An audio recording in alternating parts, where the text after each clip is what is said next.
Kelompok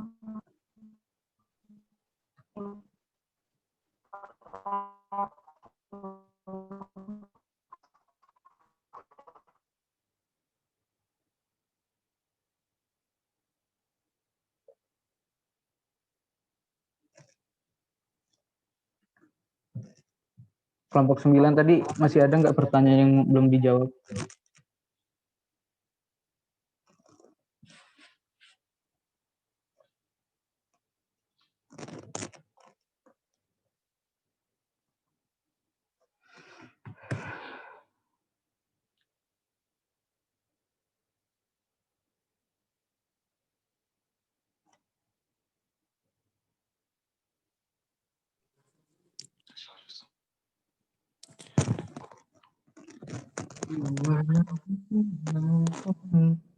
Coba yang nanya tadi kelompok 11 di ini ulang, coba dikirim ulang chatnya.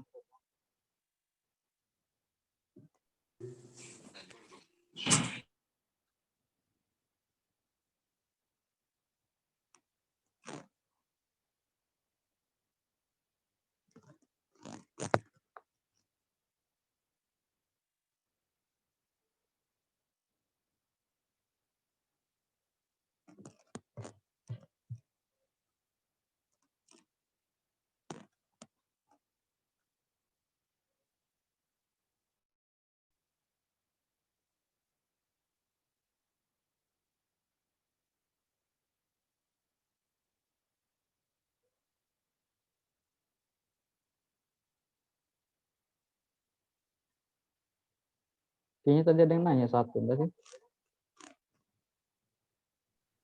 Desi kayaknya tadi. Fungsi psikolinguistik dalam sehari-hari. Udah itu udah diketik lagi, Bang. Iya.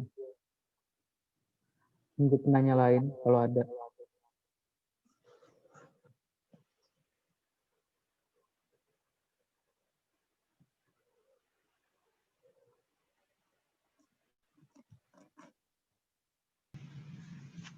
Izin menjawab pertanyaan.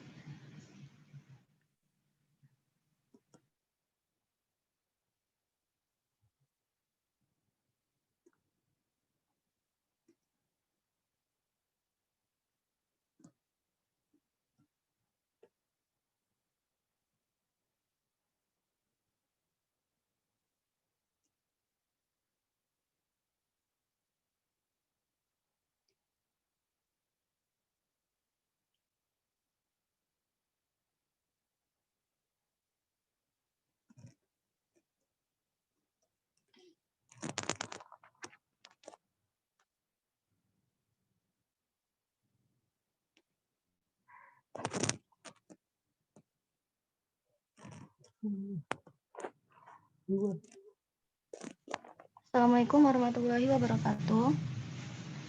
Baiklah, di sini saya akan mencoba menjawab pertanyaan dari Dian, saudari Dian. Jawabannya adalah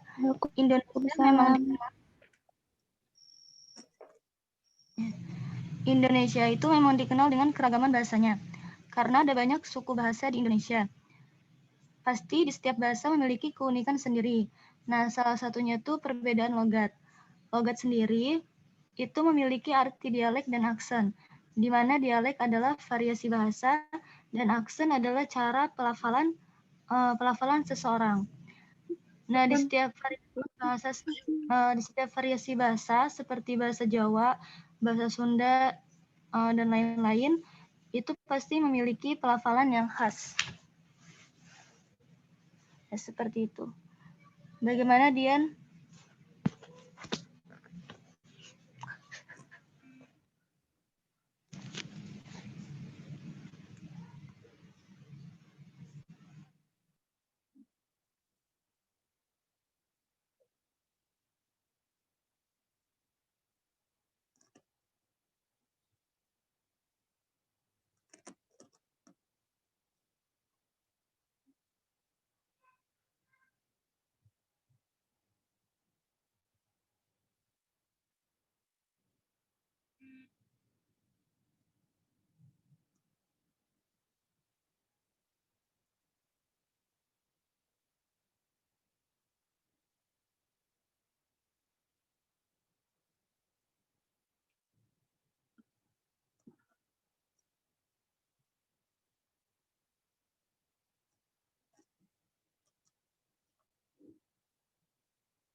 Assalamualaikum warahmatullahi wabarakatuh. Saya akan menjawab pertanyaan dari Desi.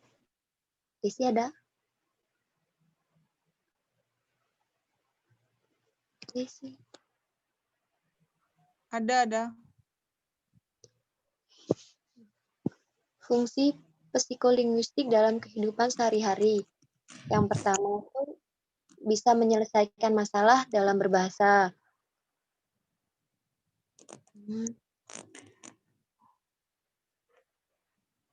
Karena selain berkaitan dengan masalah berbahasa, juga berkenaan dengan kegiatan berbahasa. Nah, kayak yang kita tahu, kegiatan berbahasa tidak hanya proses mekanistik, tapi juga mentalistik, yaitu menggunakan otak. Nah, psikolinguistik ini bisa ngebantu mengatasi permasalahan kegiatan bahasa itu. Terus menjelaskan bahasa secara psikologi dan linguistik. Dalam hal ini, psikolinguistik bahasa yang masih dalam ranah linguistik dan menjabarkan proses-proses psikologi yang berlangsung saat individu mendengar lalu mengucapkan kalimat-kalimat yang didengarnya. Kalau ini kayak apa yang didengar, nah nanti dia terbiasa lama-lama.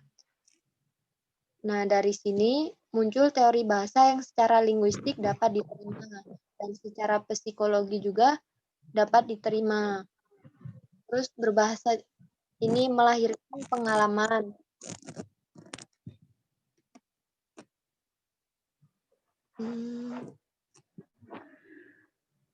Di sini contohnya tuh kayak apabila bahasa ini akibatnya dari tekanan emosi yang kuat, maka reklamasi yang akan muncul. Apabila pengalamannya lahir karena keinginan berkomunikasi, kayak dia itu pengen, maka kalimat deklarasi yang muncul. Nah, jika komunikasi ini menjadi keinginan untuk mengetahui sesuatu, maka yang muncul itu kalimat interogasi. Terus,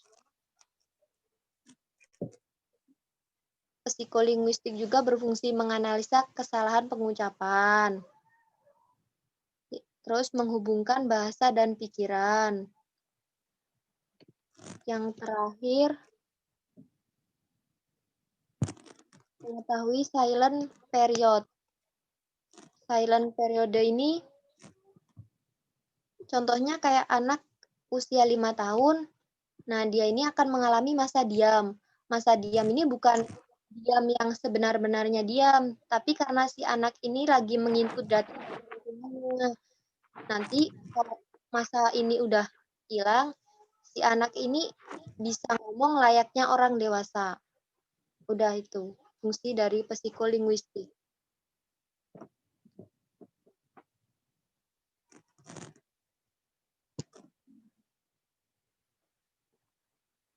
Baiklah, kalau teman-teman tidak ada lagi yang ingin bertanya, sesi pertanyaan untuk kelompok 9 dan kelompok 11 kami tutup.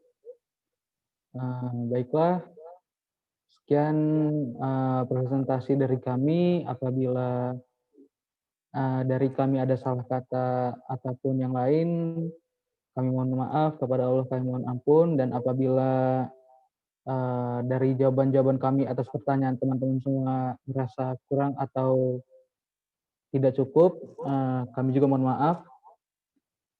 Sekian dari kami. Wassalamualaikum warahmatullahi wabarakatuh. Waalaikumsalam warahmatullahi wabarakatuh.